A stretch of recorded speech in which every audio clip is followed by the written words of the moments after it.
Cabe dizer a vocês também que, do ponto de vista histórico, e esse é um dado particularmente importante para a Agamben, tão logo o Partido Nacional Socialista assume o poder na Alemanha, isso em 1933, tão logo isso acontece, o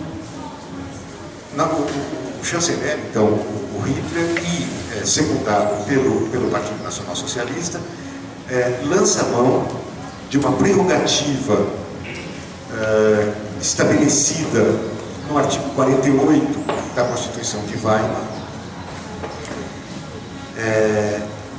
que era, por certo, uma das constituições mais avançadas da época e até hoje ainda um documento jurídico-político de extrema relevância. O Hitler, então, lança mão da prerrogativa fixada no artigo 48 da Constituição de Weimar, que suspende as garantias constitucionais relativas aos direitos fundamentais, ou seja, aos direitos políticos e às liberdades públicas. Ou seja, dizendo de outras palavras, imediatamente depois de ter assumido o poder, Hitler, fazendo uso da prerrogativa do artigo 48 da Constituição de Weimar, suspende a Constituição. Ou seja, decreta um estado de emergência ou um estado de exceção. É interessante, portanto, que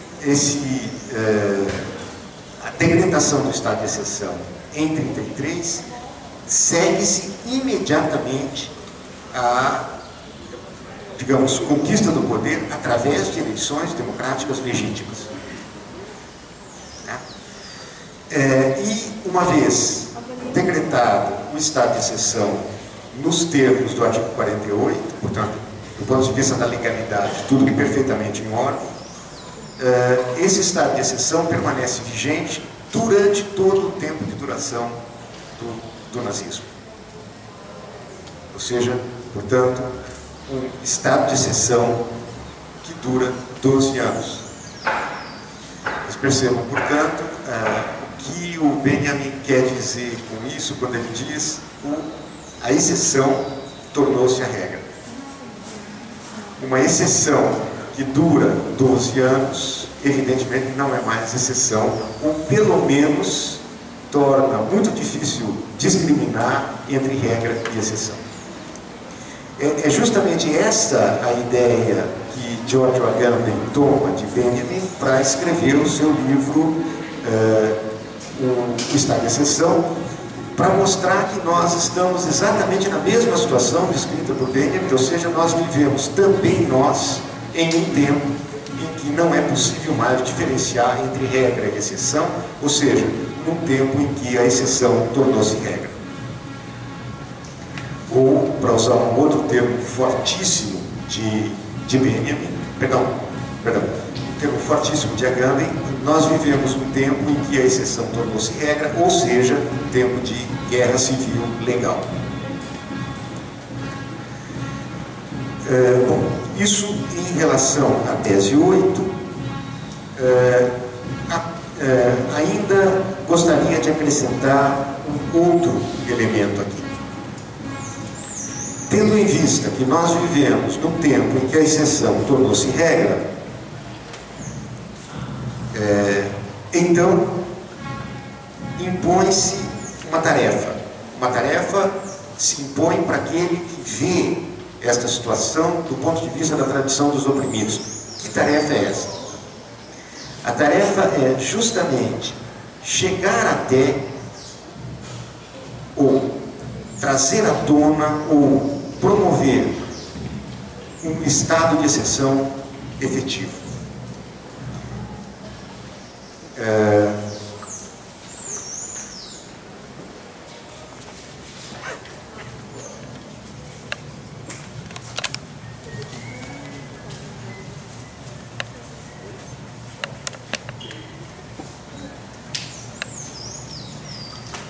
O adjetivo que o Benjamin usa é wirklich, e de fato a melhor tradução para isso é efetivo, mas pode-se compreender também por efetividade aí alguma coisa bastante próxima do que nós chamamos também de realidade. Então, tudo se passa, portanto, como se esse estado de exceção tornado regra não é ainda um estado de exceção efetivo. Não é ainda um estado de exceção efetivo. O estado de exceção efetivo, ou se quiser, o estado de exceção real, é algo que será trazido à tona ou promovido precisamente por aquilo que Benjamin chama nós, nossa tarefa. E este nós significa aqui aqueles que se colocam do ponto de vista da tradição dos oprimidos. A nossa tarefa é promover o estado de exceção real, efetivo. Como?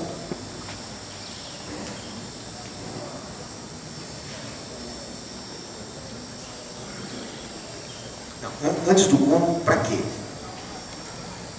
Então, nossa tarefa é promover o estado de exceção efetivo. Para quê?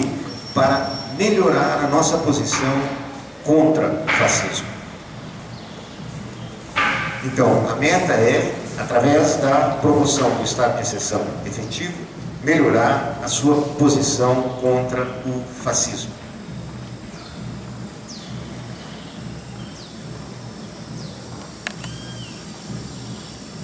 Porém, agora sim, de que maneira se pode promover, ou através de que recursos se pode promover o estado de exceção efetivo que melhoraria a posição na luta contra o fascismo? Através de um determinado conceito de história.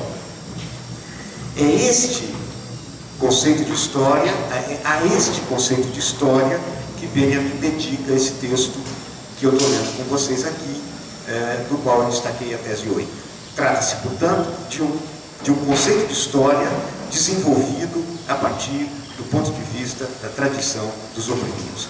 Este conceito de história vai nos permitir compreender ou trazer diante dos olhos o que seria um estado de exceção efetivo. Trata-se, portanto, de ler a história de tal maneira que esta compreensão da história nos colocaria diante da possibilidade de promover um estado de exceção verdadeiro, efetivo, e não aquele estado de exceção, entre aspas, que é o que nós vivemos hoje e que é determinado do ponto de vista da tradição dos vencedores, dos dominadores.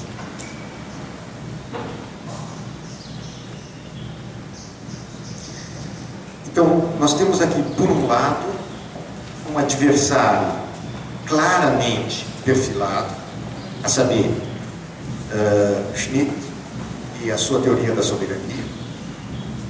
Mas nós temos aqui, por outro lado, um outro tipo de adversário, tacitamente indicado, através da referência à necessidade de se desenvolver um certo conceito de história.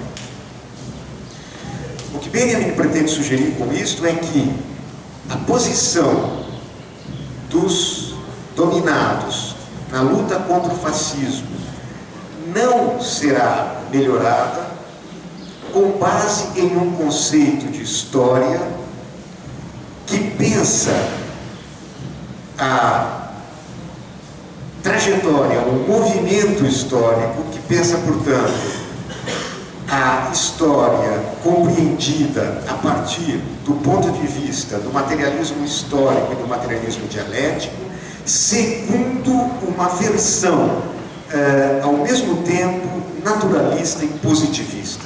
Ou seja, como se o movimento histórico fosse determinado de acordo com certas leis, que são leis estáveis, exatamente do mesmo modelo das leis que vigem no âmbito das ciências da natureza. Ou seja, o que o Benjamin visa aqui é não só o fascismo identificado por ele na teoria do estado de exceção de Schmitt, mas também uma concepção determinista do materialismo histórico.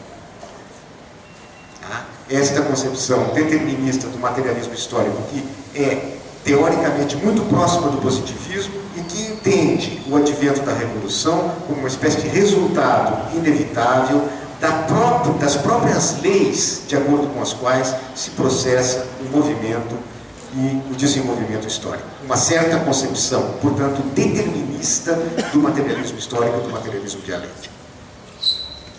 Esta é, no fundo, o duplo fronte contra o qual Benjamin se move. De um lado, uma concepção determinista do processo histórico própria de um certo setor do pensamento marxista, e de outro lado, uma crítica ao pensamento de direita, exemplarmente ilustrado pela referência ao Schmitt, no caso do estado de exceção. E o conceito estado de exceção é aqui verdadeiramente central, porque ele remete, digamos assim, acena muito mais do que disserta sobre o que seria o efetivo estado de exceção, sobre o que seria verdadeiramente o estado de exceção, né?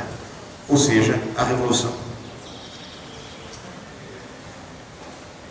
Revolução que nesse texto não aparece tão claramente formulada, mas nessa tese não aparece tão claramente formulada, mas que é justamente aquilo que resultaria de um conceito de história liberado tanto do ponto de vista da tradição dos vencedores, quanto do ponto de vista do determinismo, naturalismo, positivismo que é vigente em certos setores do materialismo dialético, pelo menos de acordo com certas interpretações do materialismo dialético.